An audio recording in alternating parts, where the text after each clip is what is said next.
Australia will become the first country in the world to ban under 16s from having social media accounts. With one law, we can protect Generation Alpha from being sucked into purgatory by predatory algorithms described by the man who created the feature as behavioural cocaine. Teenage addiction was not a bug, it was a design feature.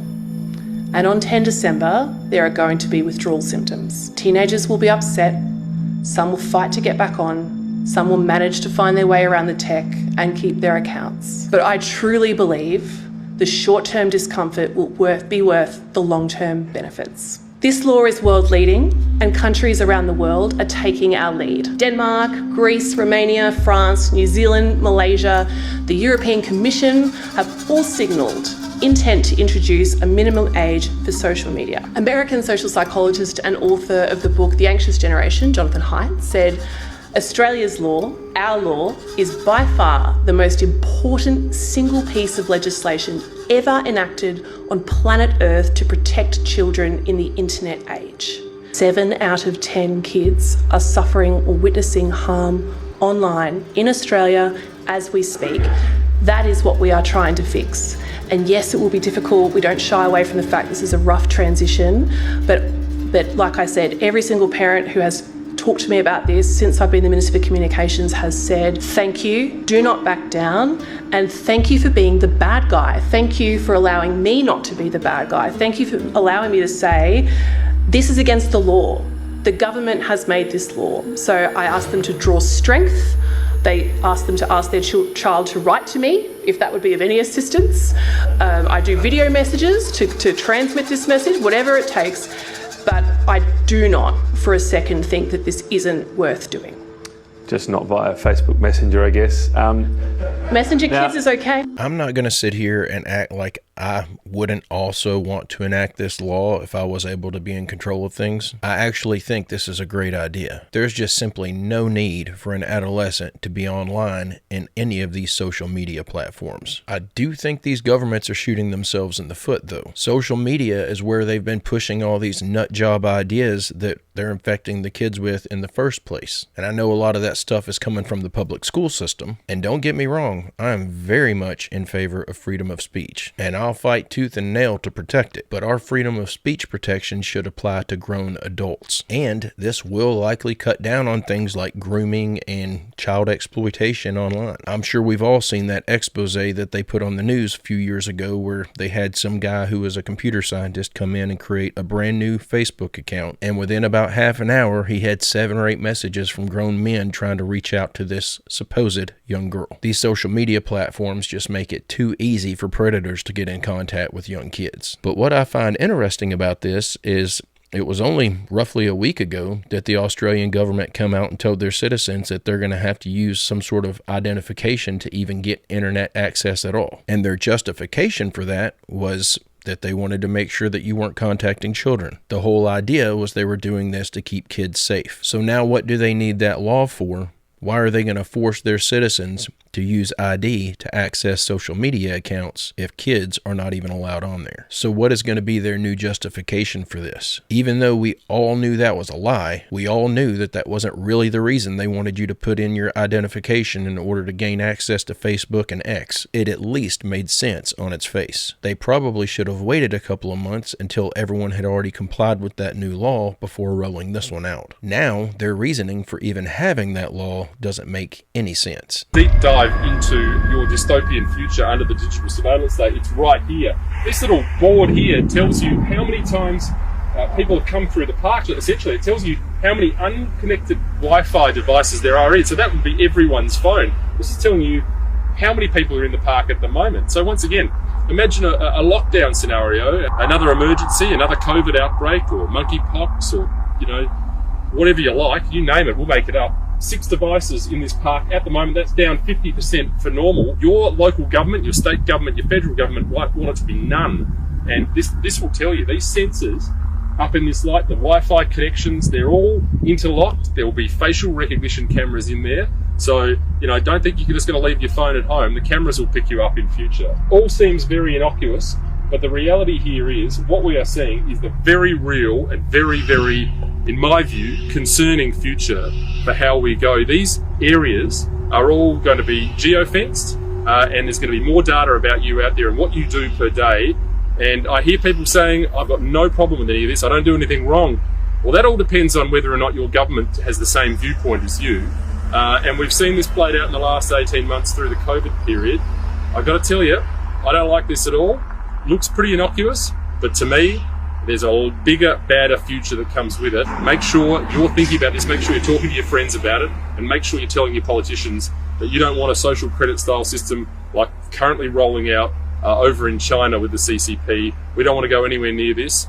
I have a bad feeling this is where we're headed. You ought to have more than a bad feeling, buddy, because that is absolutely where you're headed. And I just don't get all of these people that say, well, I don't have anything to hide, so I'm not worried about this. Do you not realize that in Canada right now, there are university professors and people who work for the government who are making the claim that anyone who has an issue with vaccinations is probably mentally deranged and needs medication. And Canada moves fast on this stuff. What they're talking about today will likely be signed into law 6 months from now. So anyone who's actually paying attention and reading the news, reading the reports on what's being discovered about these vaccines, when they go into a doctor's office and they start questioning the doctor about what they're being given or what the doctor's trying to give to their child, they're probably going to label the person as crazy and start medicating them against their will. And then they can give them whatever they want. And those people who would have genuine questions for a good reason, are they hiding something? Not at all. They're just using common sense and logic to question what they're being told. And common sense and logic are what's going to be fought against using this system. It is going to come down to comply or die in a lot of these countries. People have got to get their head out of the sand and stop thinking this way. We no longer live in a world where if you live and let be, you will also be let be. You can no longer just follow the laws and try to be a good person and not have to worry about a prison sentence and not have to worry about the government showing up at 2 a.m. at your front door with a SWAT team to drag you out of bed. But the more we learn about this stuff, which is literally every day there's something new coming out, the more we learn, the more amazed I am at just how many people still think that we're living in the 90s. Hey, don't forget to hit like and subscribe if you haven't already, and don't forget to drop your theories and your comments in the comments section down below. Good morning, John McAfee here. I am dissed constantly for using Gmail as my email system. Let me explain something to you. If you think you have any privacy whatsoever with an encrypted system, whether it's an email system like Proton Mail or an encrypted messaging system like Signal, you have no privacy. Encryption was designed 35 years ago to prevent a man-in-the-middle attack, meaning someone between your transmission and your receipt. There's no man in the middle anymore. We don't need them. Your smartphone is the surveillance device preferred by every government on the planet. Do you know how easy it is to plant malware? Go on Pornhub. If you've been on Pornhub, someone is now listening to you. All you have to do is do a drive-by of a website and it sets the download unauthorized applications flag. The first click, you now have malware that is doing two things: watching your inputs before they're encrypted and transmitting them, and reading the outputs after they are encrypted, people. Encryption is a worthless piece of old technology that is being marketed as a safe system. There is no safety anymore. There is no privacy. I use Gmail for one reason. The last company that requires a subpoena from a government in order to give them your information. And their lawyers have 30 days to review the subpoena. 30 days is enough for me. I change my email every 15 days. Wake up, people. You have no more privacy. You are being sold a bill of goods which is worthless with encryption. And thank you for listening. I got several comments the other day whenever I posted a video showing myself actually looking up something in relation to a clip that we were watching together. Several people made a comment saying, please don't tell me that you're using Google. to look stuff up. Have you ever heard the phrase, the devil that I know? I know exactly how Google is manipulating the search results. I know if I'm looking for specific information and all they're pulling up is the exact opposite of that, that tells me something. That tells me to keep digging. That's important information that reveals the narrative. And even if you're on DuckDuckGo or something like that, or using some other search engine that markets itself as being unbiased, there are still people at the head of that company who are making decisions based on who's paying them the most. All of these search engines are all corrupted. They're all pushing an agenda. They're all filtering their search results. I think it's better to use what you're familiar with whenever you're so familiar with it that you know how to spot whenever you're being manipulated. And I might have to dig a little while to find the information I'm looking for, but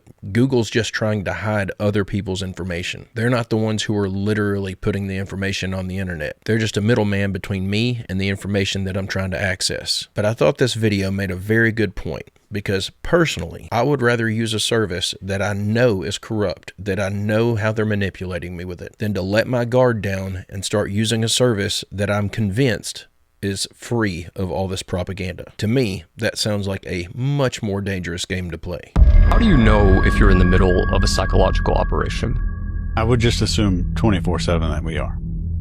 But let's go into the details. But what are the signs that something is a psychological operation specifically? So narrative sticking points. So matching narrative is number one.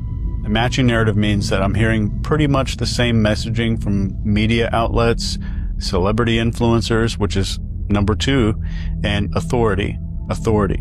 So people that are in a position of social authority, not like cops and lawyers, and judges, but people in social authority, like pop singers. And I won't say any names. Pop singers, the most popular pop singers, all saying the same on social media. That should terrify you to the deepest part of your core, that none of this is real, or none of this is what it seems like. And those are the first two. Number three is if you're seeing people silenced or ostracized for disagreeing with an idea. We saw this during the pandemic, like crazy. There were Harvard-educated medical doctors that were kicked off of social media, which is our greatest fear of human beings, is being ostracized socially. It's greater than death. This is why public speaking is rated higher by almost everybody than death. And it's not public speaking that we're afraid of. It's being out there and having a big idea and then getting rejected by a large crowd. That's what terrifies human beings. And you can leverage the out of that, especially when you can manufacture an artificial tribe on social media. So Harvard-educated doctors that disagreed with this mainstream narrative were getting banned. And the dude, I can't remember his name, I wish I could, but the dude who invented mRNA vaccines was on there and went against the narrative and got ostracized. The dude who invented this kind of vaccine,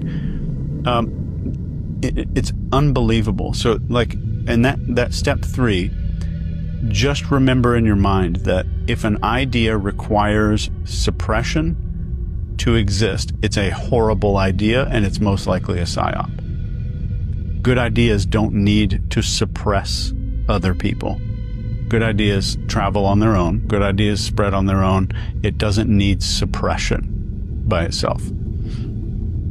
So those three are some of the big ones. I think the more people understand these three examples of how to spot a psyop, the more people are going to wake up. That third example that he's given there, in my opinion, ought to be example number one. There's nothing that screams propaganda to me like a bunch of people being silenced for opposing a specific idea. Look at people losing their entire YouTube accounts that they had built up for a decade back in 2020 because they didn't like the idea of what was being talked about in the mass media. Yet the mass media was allowed to say whatever they wanted about it, even on the YouTube platform. And not only were they allowed to say whatever they wanted, but they were also allowed to say something that everyone listening to them knew was a lie. And they weren't just allowed to say those things, but those ideas were promoted by everyone. And this concept has become so prevalent over the last handful of years, I don't see how anyone's not spotting it. Get on X with a fresh, brand new account and just look at the majority of what's popping up in your feed. You can do this and you're going to get the same results nearly every time, because there is a plethora of a specific topic being talked about right now online. Something that I cannot address here on this platform. And just to let y'all know what I'm talking about, it's what Kanye got canceled for. It's what students over here on a student visa are getting deported over. And if you think that all of the people who are screaming against this particular topic are on the up and up, all you have to do is look at the fact that the United States government is literally trying to silence speech. They're literally passing laws against talking about this particular subject. And it's not just the federal government that are trying to pass these laws when we should have zero laws in regards to free speech in the United States, but one state after another are passing their own laws in regards to this particular topic. But to me, that's usually the first clear sign that you're being propagandized to.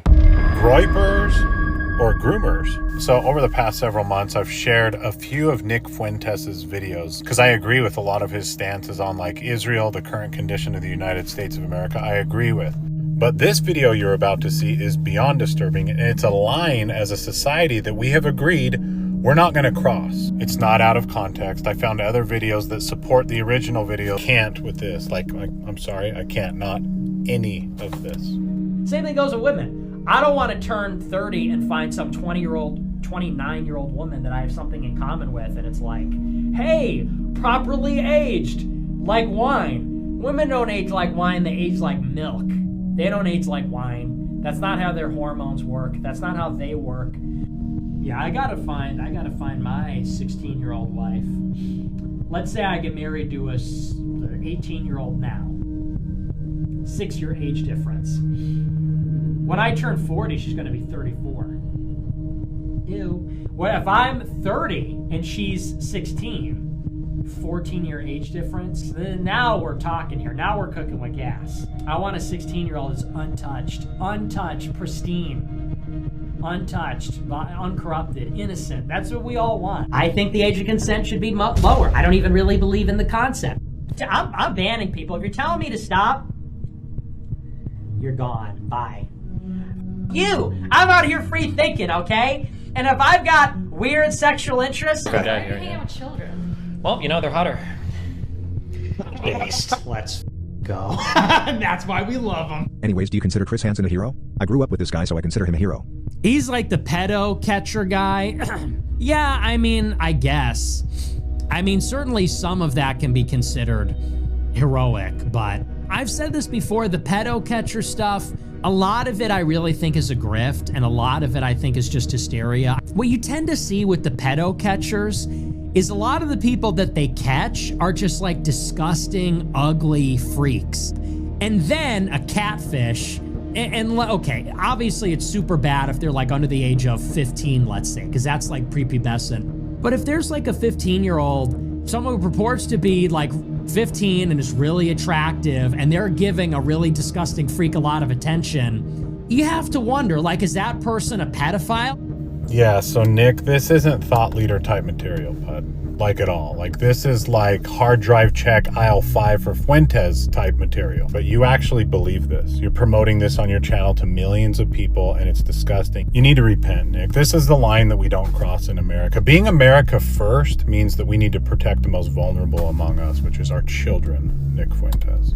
To say that I was shocked this morning when I came across this video clip is a major understatement. I cannot believe that this is one of the leaders in the conservative movement right now. And there's also been newly released video footage showing that he was at the J6 protests with a megaphone directing people to tear down barricades. I'd bet everything I own that this guy's a Fed. But if you're just listening to his casual rants that he posts on X and you aren't aware of this, a delicious cheeseburger that has old rotted mayonnaise on it is not worth eating. The guy may have some good ideas, but if this is who he really is, you shouldn't be listening to him at all. And I'm not telling anybody who to listen to and who to follow, but it makes me personally feel disgusted that I've given this guy any of my time and attention. And again, I'm all for freedom of speech, but anyone who thinks this way, anyone who's espousing these ideas, does not deserve an audience. This is sick, demented, and evil. This guy needs to see a mass unfollowing. But I just wanted to give everyone a heads up in case you were unaware of who you're listening to. The Board of Peace is a board like no other. It will have the heads of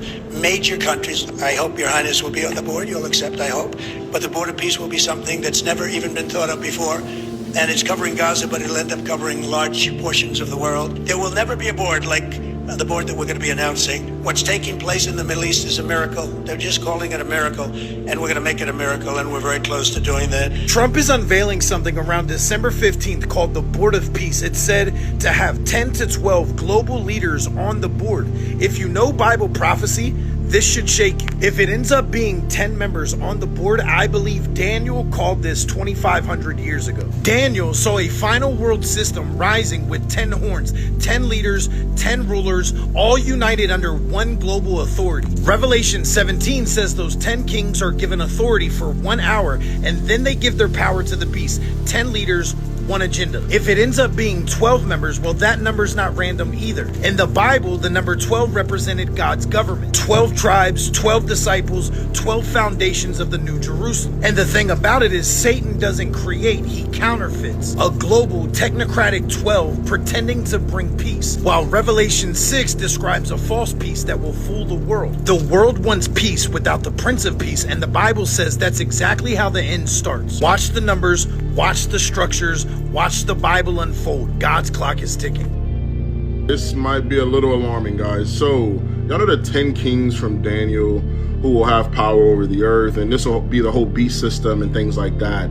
Oh my gosh. Donald Trump is going to announce the phase 2 of the Gaza peace deal, and he's putting together a board of peace that will happen before Christmas or by Christmas of this year, where there will be approximately 10 heads of this board. Why the number 10? Why the number 10? Is it directly correlated to the book of Daniel? And we're talking about peace here. Oh my gosh, where are we headed, guys? If this is real, if this is true, then we know exactly where we stand, and we know that T could be the Aunt T. This is blowing my mind, because why is everything so symbolic? Like, or are they just playing our faces?